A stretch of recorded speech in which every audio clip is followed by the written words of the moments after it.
वकील आहियां मोरे जो।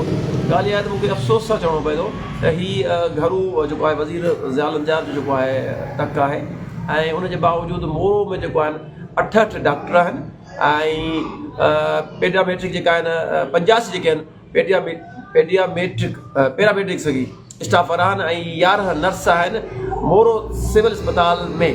पर बावजूदि उनजे तव्हां वञो ॾिसो त तव्हांखे एमरजेंसी जे टाइम ते या रूटीन डे में वधि में वधि 15 या 10 डॉक्टर तव्हांखे मिलंदा। वॾी अफ़सोस जहिड़ी ॻाल्हि आहे।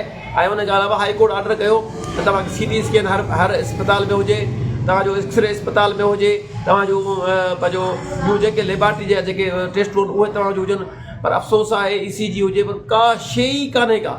हीअ फंड चंदा तव्हांखे इहा ख़बर आहे त पूरा 11 अरब जेको बल्कि 11 अरब रुगो सिर्फ़ु अस्पतालनि में सिर्फ़ु डेवलपमेंट ते ख़र्चंदा आहिनि। उन ॻाल्हि घटि में घटि मुंहिंजे ख़्याल में 1.5 अरब जे लॻभॻि या 1 अरब जे लॻभॻि हिन मोरो अस्पताल जी जेका बजट हूंदी।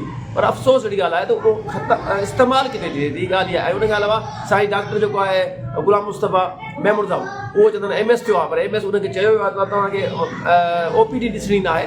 पर उहो पाण OPD में वेही डॉक्टर चेक थो करे। पोइ अलाए उन साईं खे डॉक्टर साहिब खे जेको आहे कमीशन थी मिले, अलाए उन डॉक्टर साहिब ॿिया डॉक्टर साहिब जेके पैसा असां ॾींदव असांजे तरफ़ां 1000 तो 500 ॾियूं था, बराए महिरबानी करे असांजी ड्यूटी कर। पर अफ़सोस आहे त अस्पताल में का शइ ई कान्हे का।